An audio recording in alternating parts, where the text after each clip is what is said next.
Scientists discovered something strange when they scanned the brains of cat owners. When they looked at a photo of their cat, the same reward circuits fired as when a mother looks at her own child. Not similar, the same. And if you've ever felt your whole body relax the moment your cat walks into the room, that's not just affection. That's your nervous system responding to something it recognizes as safe. This video is about why that happens and what it says about you. Here's what most people get wrong about cat lovers. They think it's a preference, like liking coffee over tea, something light, something surface level, maybe a little quirky. But psychology tells a completely different story. The people who feel the deepest connection to cats aren't just animal enthusiasts. They tend to share a specific emotional profile, specific relationship patterns, specific ways of moving through the world that have nothing to do with cats, and everything to do with how they were wired, what they experienced, and what they've quietly been searching for. And once you see it, you can't unsee it. Let me walk you through what's actually happening. Let's start with the science, because it's more surprising than most people expect. When you stroke a cat, your brain releases oxytocin. That's the bonding hormone. The same one released during a hug, during breastfeeding, during moments of deep human intimacy. At the same time, your cortisol drops.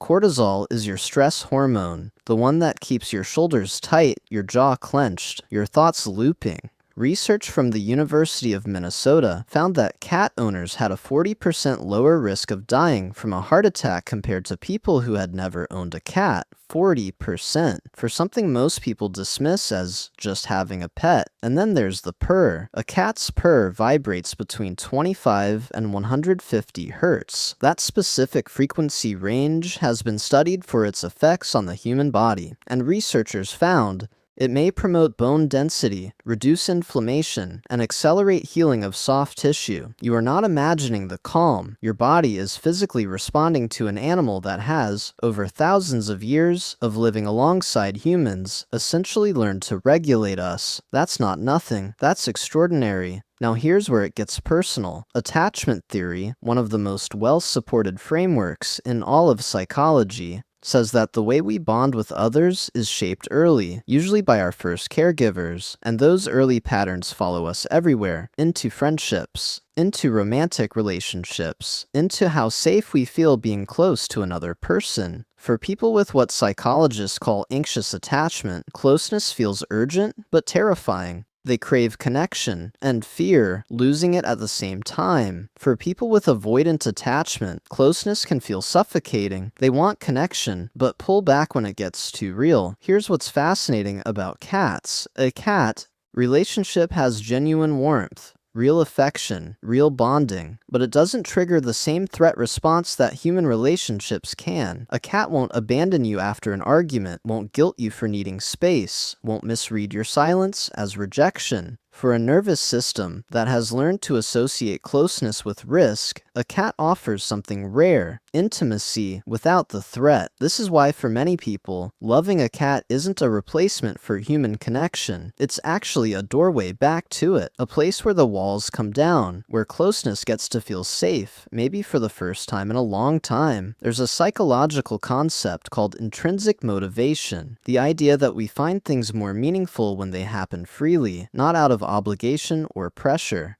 Applied to relationships, being chosen freely feels fundamentally different from being tolerated out of habit, and this is exactly why cat lovers often describe their cat's affection as feeling more significant than it should, because a cat doesn't have to be near you. They're not wired for unconditional loyalty the way dogs are. They have their own lives, their own schedules, their own strong opinions about everything. So when your cat walks across a room and chooses your lap, that's a genuine choice. Your brain knows this, and it registers it as meaningful in a way that goes beyond logic. Many cat lovers describe wanting that same quality in human relationships, to be chosen freely, not because leaving would be awkward, not out of routine, not out of need, just because someone genuinely wants to be there. The cat, without knowing it, holds the standard. This one is less talked about, but possibly the most important. Psychologist Carl Rogers introduced the idea of unconditional positive regard, being accepted exactly as you are, without needing to perform, achieve, or manage someone else's feelings about you. Rogers believed this experience was one of the most healing,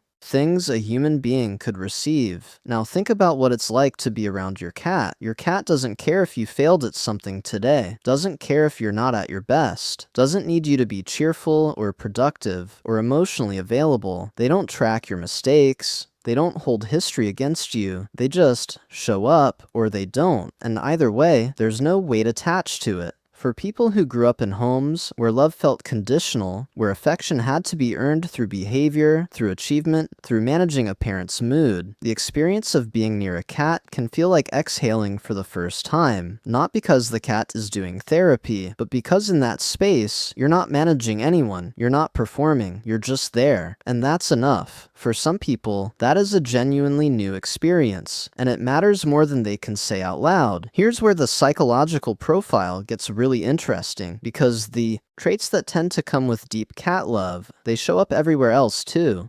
Cat lovers often prefer depth over breadth in relationships, one real conversation over 10 surface ones, one true friend over a full social calendar. Large groups can feel draining, not because they're antisocial, but because they're wired for intimacy, not performance. Many cat lovers have a complicated relationship with rest. They feel guilty doing nothing, and yet they've spent years watching a cat nap in a patch of afternoon light with zero apology. And something in that image keeps quietly working on them. The cat doesn't earn rest, it just takes it. That lesson, absorbed slowly over time, can be more therapeutic than it sounds. Cat lovers also tend to be highly attuned to subtle signals. They notice when someone's tone shifts slightly. They pick up on what's not being said. They read a room before they enter it. This is the same skill that makes them good with cats. Cats who communicate entirely in body language, micro-expressions, and silence. That sensitivity is a gift, but it's also exhausting, and it often means cat lovers need more recovery time than others, more quiet, more solitude, more space to come back to themselves.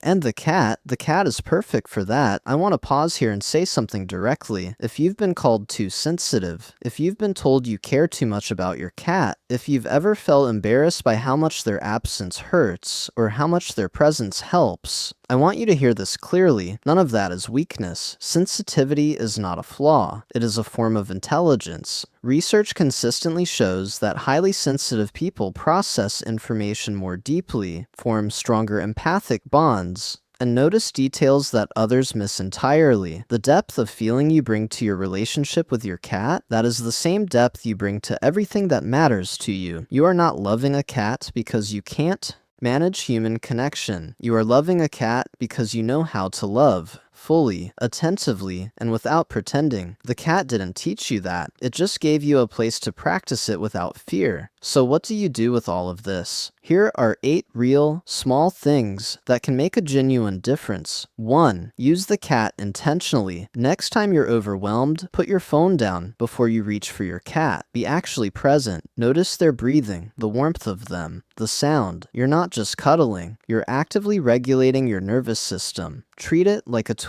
2. Let the cat be a mirror. Notice what the relationship shows you. Are you more patient with your cat than with yourself? Do you forgive your cat instantly, but hold grudges against yourself for weeks? These aren't random observations, they're maps.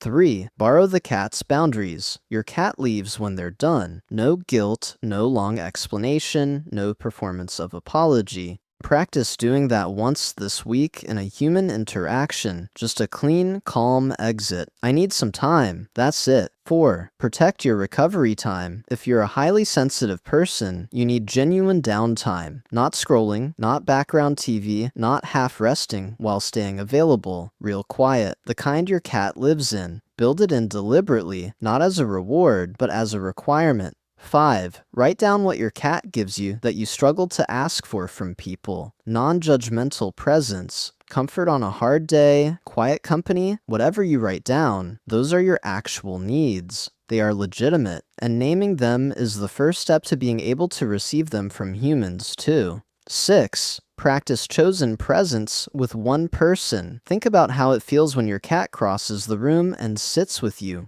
Unhurried, unchoreographed, real. Offer that to one person this week. No agenda, no phone in your hand. Just be there. It's rarer than you think. It's more powerful than you know. 7. Notice if the cat is doing too much heavy lifting. This one's gentle but important. If the only place you feel truly at ease is with your cat, if human closeness feels uniformly exhausting or unsafe, that's information worth taking seriously, not because anything is wrong with you, but because you deserve the full range of connection, not just the safe edges of it. 8. Stop apologizing for how much this matters. The relationship you have with your cat is real. The grief when they're sick is real. The joy when they choose you is real. You don't owe anyone an explanation for the depth of what you feel. Let it be what it is. Here's the truth that this whole video has been building toward. The way you love your cat is not a footnote to your personality. It's one of the clearest windows into who you are. It says you value realness over performance, that you can sit in silence without needing to fill it, that you notice small things, that you show up consistently for something that depends on you, that you are capable of a kind of love that is patient and attentive and unconditional. Those are not small qualities. Those are the qualities that make someone a good friend, a good partner, a good human being. And the fact that a small, opinionated, partially nocturnal creature helped you access all of that, that's not embarrassing. That's one of the most beautifully human things I've ever heard. Go pet your cat. You've both earned it.